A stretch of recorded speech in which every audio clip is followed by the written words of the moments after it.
ಇದೆ. ನೀಟ್ ನೆಪದಲ್ಲಿ ಹಿಂಸಾಚಾರಕ್ಕೆ ವಿಜೇಂದ್ರ ಕಿಡಿಕಿಡಿಯಾಗಿದ್ದಾರೆ. ದೇಶದಲ್ಲಿ ಅರಾಜಕತೆ ಸೃಷ್ಟಿಸುವ ಯತ್ನ ಇದು ಅಂತ ಹೋರಾಟವನ್ನ ಸಮಾಜ ವಿರೋಧಿಗಳು ದುರ್ಬಳಕೆ ಮಾಡಿಕೊಂಡ್ರು ಅಂತ ಈ ನೀಟ್ ಹೋರಾಟದ ಹಿಂಸಾಚಾರದ ವಿರುದ್ಧ ಬಿವೈ ವಿಜೇಂದ್ರ ಕಿಡಿಕಾರಿದ್ದಾರೆ. ವಿದ್ಯಾರ್ಥಿಗಳ ಹೋರಾಟ ದಾರಿ ತಪ್ಪಿಸೋದಕ್ಕೆ ಮುಂದಾಗಿದ್ರು. ವಿದ್ಯಾರ್ಥಿಗಳ ಪ್ರತಿಭಟನೆಯಲ್ಲಿ ಬೇರೆಯವರು ಬೇಳೆ ಬೇಯಿಸಿಕೊಳ್ತಾ ಇದ್ದಾರೆ ಅಂತ ಬಿವೈ ವಿಜೇಂದ್ರ ಹೇಳಿದ್ದಾರೆ. ಕಾಂಗ್ರೆಸ್ ವಿದ್ಯಾರ್ಥಿಗಳ ಪ್ರತಿಭಟನೆಯಲ್ಲಿ ತನ್ನ ಬೇಳೆ ಬೇಯಿಸಿಕೊಂಡಿದೆ ಅಂತ ಕಾಂಗ್ರೆಸ್ ವಿರುದ್ಧ ಬಿವೈ ವಿಜೇಂದ್ರ ವಾಗ್ದಾಳಿ ನಡೆಸಿದ್ದಾರೆ.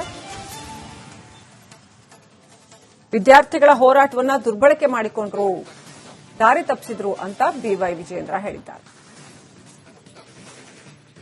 ಒಂದು ಅಭದ್ರತೆಯನ್ನ ವಿದ್ಯಾರ್ಥಿಗಳು ದೆಹಲಿಯಲ್ಲಿ ಶಾಂತಿಯುತವಾಗಿ ಪ್ರತಿಭಟನೆ ಮಾಡ್ತಾ ಇದ್ದಾರೆ. ವಿದ್ಯಾರ್ಥಿಗಳ ಪ್ರತಿಭಟನೆಯನ್ನ ದುರುಪಯೋಗ ಪಡಿಸಿಕೊಂಡು ತಮ್ಮ ರಾಜಕೀಯ ಬೇಳೆಯನ್ನು ಬೇಯಿಸಿಕೊಳ್ತಕ್ಕಂಥ ಷಡ್ಯಂತ್ರ ಕುತಂತ್ರಗಳು ನಡೀತಾ ಇದ್ದಾವೆ. ರಾಹುಲ್ ಗಾಂಧಿ ಕಾಂಗ್ರೆಸ್ ಪಕ್ಷ ತಮ್ಮ ರಾಜಕೀಯ ಭವಿಷ್ಯವನ್ನು ರೂಪಿಸಿಕೊಳ್ಳೋದಕ್ಕೆ ವಿದ್ಯಾರ್ಥಿಗಳ ಭವಿಷ್ಯದ ಜೊತೆ ಚೆಲ್ಲಾಟ ಆಡ್ತಾ ಇರತಕ್ಕಂಥದ್ದು ಕೂಡ ನಾವು ನೋಡ್ತಾ ಇದ್ದೇವೆ. ಇದರ ಜೊತೆಗೆ ಕೆಲವು ಸಮಾಜಘಾತುಕ ಶಕ್ತಿಗಳು ಕೂಡ ಈ ದೇಶದಲ್ಲಿ ಒಂದು ಅಭದ್ರತೆಯನ್ನ ನಿರ್ಮಾಣ ಮಾಡಬೇಕು, ಈ ದೇಶದಲ್ಲಿ ಒಂದು ಅರಾಜಕತೆ ಸೃಷ್ಟಿ ಮಾಡಬೇಕು. ಇದನ್ನು ನಾನು ಹೇಳ್ತಾ ಇಲ್ಲ.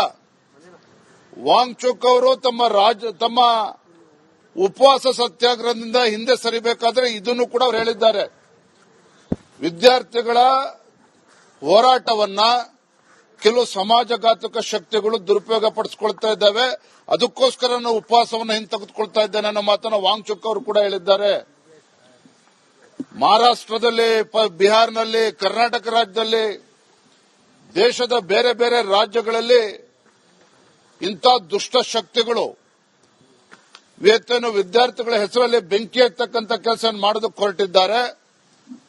ವಿದ್ಯಾರ್ಥಿಗಳ ಭವಿಷ್ಯಕ್ಕೆ ಕೊಳ್ಳಿಡ್ತಕ್ಕಂಥ ಕೆಲಸವನ್ನು ಮಾಡೋದಕ್ಕೆ ಹೊರಟಿದ್ದಾರೆ.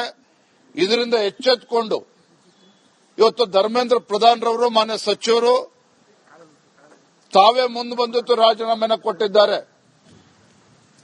ವಿದ್ಯಾರ್ಥಿಗಳು ದೆಹಲಿಯಲ್ಲಿ ಶಾಂತಿಯುತ